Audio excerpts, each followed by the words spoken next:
Tweet Coleman. I'm the anchor host for Florida Aviation Network. We're live and in the clear here for the Senior National Soaring Competition, and this is in Claremont, Florida, at the Seminole Lake Glider Port. Roughly, this is about 20 miles west of Disney, to give you a geographical hack. And boy, it's a beautiful day, isn't it? It's terrific. And I'm happy to have one of my fellow former FAAers with us this morning, Mr. Diego Alfonso. Good morning, Diego. Good morning, Tweet. Yes. Nice to be here with you, too. Yes, and I know that you're originally from Cuba, as they say, from Cuba. Yes. Yes, and how did you get into aviation? Well, I guess like everybody else, the first thing, as you can see, by the way I look, I like to eat. And the only thing that would take me away from the dinner table was the sound of an airplane overhead.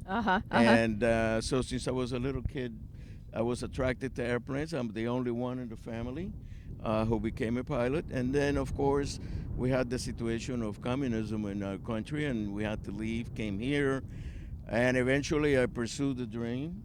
I wanted to be an Air Force pilot. That didn't work.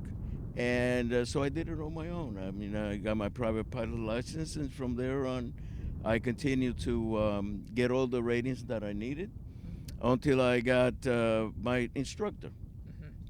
And then I just started to teach and went into 135. Eventually, I went into the airline world, which didn't last long.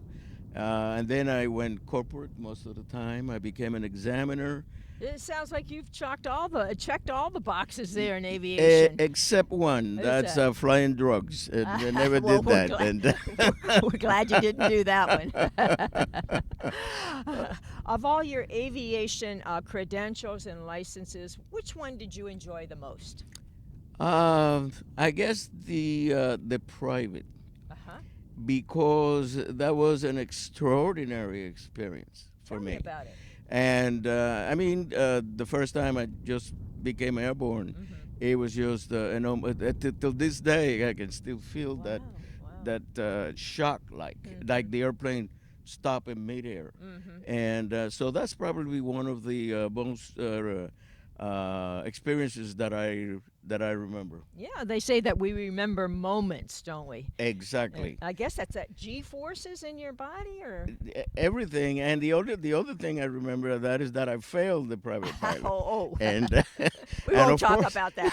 No way. And it's interesting because for 17 years I didn't tell anybody. Oh, goodness. It was shocking to me.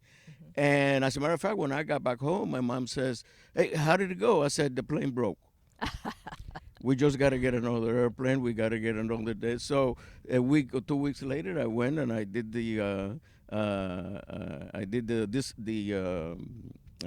second ride, and it worked out fine. And then I didn't fail any of the other ones. I made sure of that.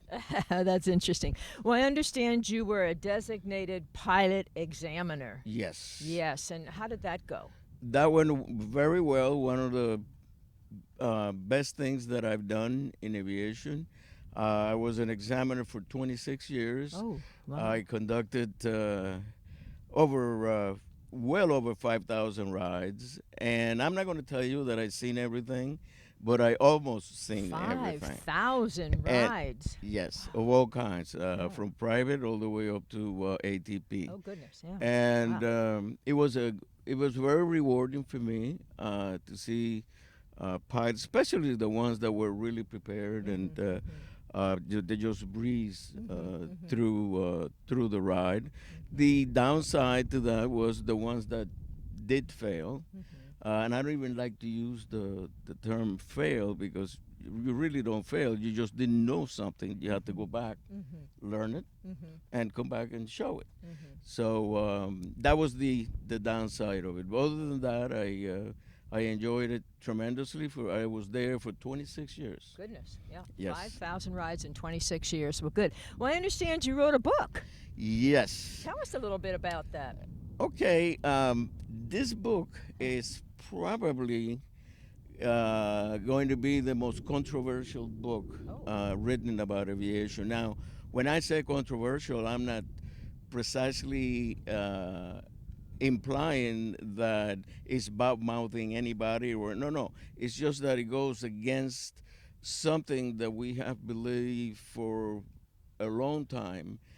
You know, we're just about out of time, so I think that's a little teaser for your next presentation. That'll be at Sun and Fun, right? Yes, that will be Friday, the 31st at 10 a.m. And we're unveiling the book and having the book sign at the same time. March 31st, you'll be unveiling your book and having book signing at Sun and Fun. And you know, that's the 49th annual Sun and Fun in Lakeland, Florida. So that's going to be quite exciting. Well, this has been Tweet Coleman for Florida Aviation Network. And until we tweet again, keep the blue side up.